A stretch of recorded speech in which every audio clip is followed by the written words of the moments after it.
Mike, thank you. Thank you, Mr. Speaker. Mr. Speaker, I support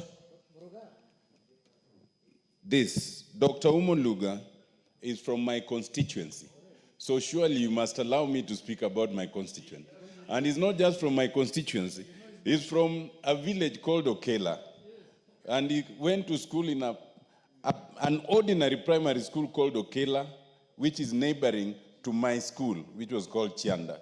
And like me, he excelled and went to Maranda, where I also went, and I'm the patron of the old boys.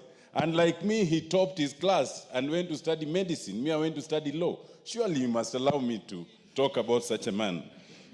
Mr. Speaker, the only thing I need to add are only two things. One, in terms of experience, both the mover and the second have talked about it.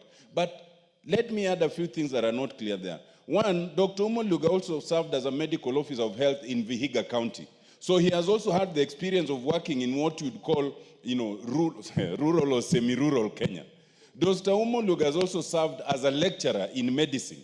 That may not have come out. Dr. Umoluga was not only the CEO of the Kenya Medical Dentists and Practitioners Union, but he was also the Secretary General. Now that is important because you'll remember in his time, Dr. Umoluga led the longest strike of doctors in this country, lasting 1 year. At a time we are having problems with people in that profession, I think none is more suitable than a person like that to bridge that relation between the practitioners and government. But lastly, it is also important to mention that when he was serving as registrar at the Kenyatta National Hospital, he served in the biggest hospital. But more lately, he's been director in charge of the health sector coordination. Now, in that capacity, he has interacted not just with the counties, but also with the partners. And so he knows the terrain. Mr. Speaker, at a time we are having all sorts of issues with SHA and SHIF, none is more suited to help us navigate this conundrum than Dr. Frederick Ouma Oluga. I support, Mr. Speaker. The minority leader. Mr. Speaker, you know, our colleagues on the other side are wondering why we want to contribute.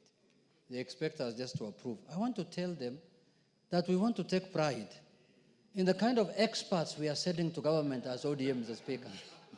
The kind of people that we are sending to this government, Mr. Speaker, to help this government, Mr. Speaker. Look at the type of Dr. Ouma Oluga, Frederick, Mr. Speaker. Where else could they have found him other than ODM, Mr. Speaker? So that's why I had to take time to speak, because, Mr. Speaker, they may just see it, take it for granted that we are sending people there. We are sending serious people, people of high caliber, people of high standard, Mr. Speaker.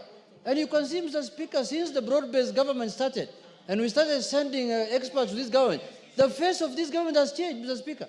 People take this government more serious than any other time, Mr. Speaker. Mr. Speaker, and that, I know, majority leader will agree with me, because he is part of the mechanics who are bringing this broad-based thing together, Mr. Speaker. The majority leader is playing a big role, Mr. Speaker. He knows, and he normally checks when we bring serious people, and he tells me, Junet, Mafundi, that you are bringing the right people to government. Mr. Speaker, look at what is happening in this government after the broad-based. The government just looking up. Healthcare is being reformed. Education is being reformed. Energy is being reformed. Treasury now. The economy is looking up. The economy, look, the inflation has gone down. The interest rates have gone down, Mr. Speaker. There's a lot of confidence in the economy because of sending an expert like John Badingongo, our former chairman of our party, Mr. Speaker. Mr. Speaker, we have joined these, we have come together in this broad base to help our country, to make sure that our country succeeds. That's why we want to have people like Ouma Oluga in the health ministry. And you know, this parliament has changed all the laws pertaining to health. We have brought, digital healthcare, Mr. Speaker. You need serious people now, like Ouma Oluga, to handle that thing. SHA. Mr. Speaker, I am a very proud man today as a Kenyan. I never thought one day Ouma Oluga will get a chance to exercise the kind of knowledge he has, Mr. Speaker. I used to admire him when he was the KPMDU Secretary General, a young man who is self-made, a young man who grew up in this country, participated in every aspect of healthcare in this country. NMS, built hospitals in Kijijis, Mr. Speaker, you remember, when he was the secretary, the PS of NMS, Mr. Speaker. So, Mr. Speaker, I want to urge members to take ODM more serious. We have more experts. If you want more experts, please write to me as the minority leader, and I will take it to Baba Raila Molo Odinga.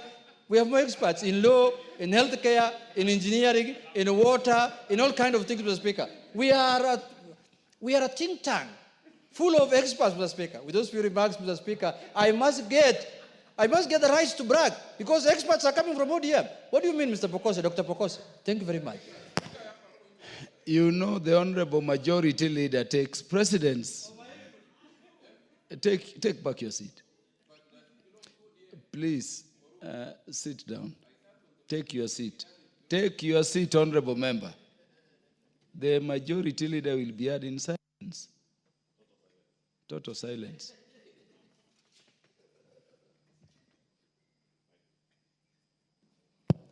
Thank you, Honorable Speaker. Honorable Speaker, I rise to support the nomination of, or rather the appointment of the nominee as Principal Secretary, Dr. Oluga Ouma. Frederick. Honorable Speaker, I don't want to get into the debate of whether he's an expert from ODM or not. Dr. Oluga is a Kenyan and a very professional young Kenyan. Very competent, and I have known him since his days in the union. And I think at one point he also served at Nairobi City County as a CEC or a chief officer, I can't remember. And he's a man who is very professional. Honorable Speaker, as much as the leader of minority says they are giving experts to this government, these experts are Kenyans. And the leader of minority will agree with me, they are equally competent experts in UDA.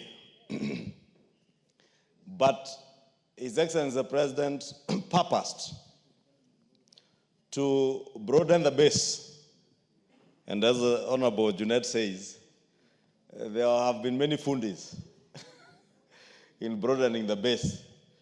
Because for a base to be broad and firm, it needs fundis who will fix to ensure that you have a strong base where good professionals like Dr. Oluga and others can sit in and serve Kenyans. And therefore, Honorable Speaker, Honorable Junet, having been one of the fundis, knows that there are very good experts within ODM, even within the other political parties. I am sure this professional is not, may not want to be seen as a member of any political party. And in fact, it is one of the requirements that they declare whether they are officials of political parties. And there is absolutely nothing wrong with any Kenyan being a member of a political party because people have political affiliation, including professionals. Yes. Even cabinet secretaries have cabinet affiliation. And therefore, there's absolutely nothing wrong with a nominee being a member of a political party. The only thing the law does not allow them to do is to hold office in political parties or to conduct their work in public office in a partisan manner. And therefore, irrespective of where you come from, irrespective of your political affiliation, serve the people of Kenya diligently and with commitment, knowing that you're coming into public service to serve the people of Kenya. Honorable Speaker, when the broad-based government came into being, it wasn't just about broadening the base to create positions for people. It's about service delivery to Kenyans. And wherever you find a good person to offer good service to the people of Kenya, get them. If you find them in Wiper, get them. If you find them in ODM, get them. If you find them in UDA where there's a repository of knowledge, equally get them.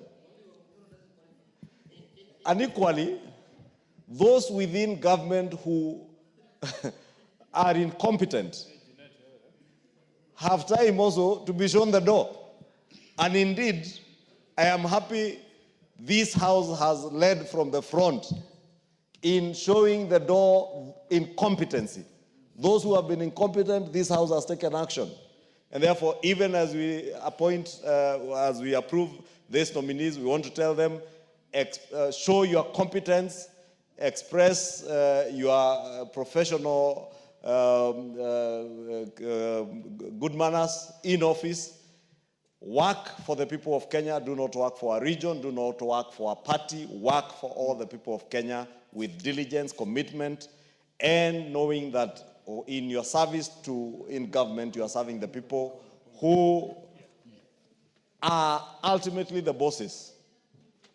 The appointing authority may be your boss, but ultimately the boss is the people of Kenya, and serve them with commitment. There are challenges, and I am very certain that Dr. Oluga knows the challenges that have been there in the health ministry. I am confident now with Add the majority leader 1 minute to conclude. Thank you, Honorable Speaker. I was saying, Honorable Speaker, I am very confident with the leadership of CS Aden Duale at the helm now at the Ministry of Health. The issues that we have seen in the past, that house being nicknamed Mafia House, Duale and PS Oluga will clean out the mafia. The issues that we have seen, the challenges that have been there with the Social Health Insurance Fund, Honorable Speaker, I am very confident. My predecessor, Honorable Aden Duale, together with Dr. Oluga, have now what it takes to combine the leadership skills and the wisdom of CS Aden Duale and the professionalism and experience of Dr. Oluga to fix what has not been right at Afia House, Honorable Speaker, and therefore support and urge all the members to support. Thank you. Thank you very much.